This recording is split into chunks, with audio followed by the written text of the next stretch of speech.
up, Internet, and welcome back to On the Sofa. And I've got some breaking news for you guys. The independent newspaper, The Canary, has been debanked by Lloyd's Bank. They have withdrawn access to their funds and they are unable to pay their staff because of this. And they were given no warning whatsoever. They were given no warning by Lloyd's Bank that this was going to happen, and they have no access to their funds.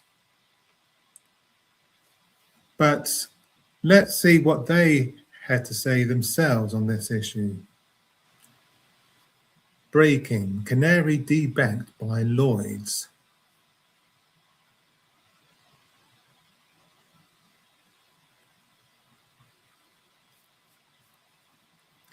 The Canary has been debanked by Lloyd's. Despite banking with them for almost a decade, they are currently withholding a substantial amount of our money. We are left with barely any funds. Lloyd's has not explained why it has taken this action. Despite multiple communications from us, the bank has not been forthcoming with its reasoning. The Canary is now a financially precarious situation. We do not know when our money that Lloyd's is holding will be returned. Moreover, we do not know how it will affect our ability to get another bank account in the future. Lloyd's give no explanation. We do know that multiple other politically engaged people have suffered similar actions by other banks in recent times. It is not lost on us that powerful banks are able to restrict the financial activity of anti-Zionist and pro-Palestine organizations and individuals. Whilst we do not currently know the reasons behind our debanking, we cannot afford to be naive about this. It is an outrage that the Canary has been unceremoniously dropped into financial instability with no notice or explanation from Lloyd's. And in my opinion, banks should not have this much power. They shouldn't just be able to debank someone with no notice, no warning given, and no explanation. This is a ridiculous state of affairs. And this is an attack on free speech. There's no doubt about it. They're trying to shut the Canary down. It's utterly irresponsible of Lloyd's Bank to do this, especially at such short notice, with no warning given and no reason given for why they have done this.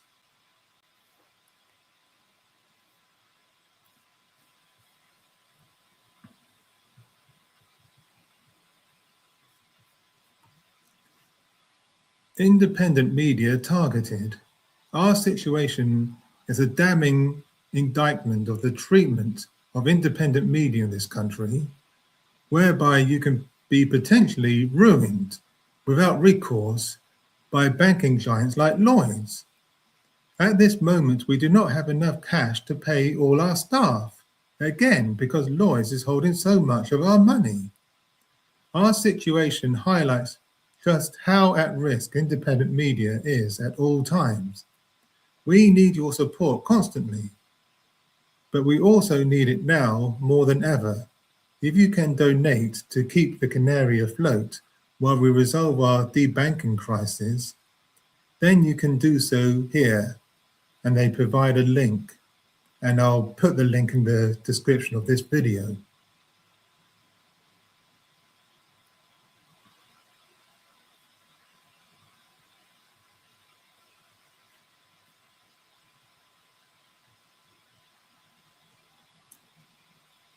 So, as I've already said, I don't think Lloyd's, or any other bank for that matter, should have this much power. They shouldn't have the power to debank anyone or any organization at the last minute without any warning or without any way of knowing, or for the or without any way for the individual or organization to know when their funds will be returned to them. It's a ridiculous state of affairs.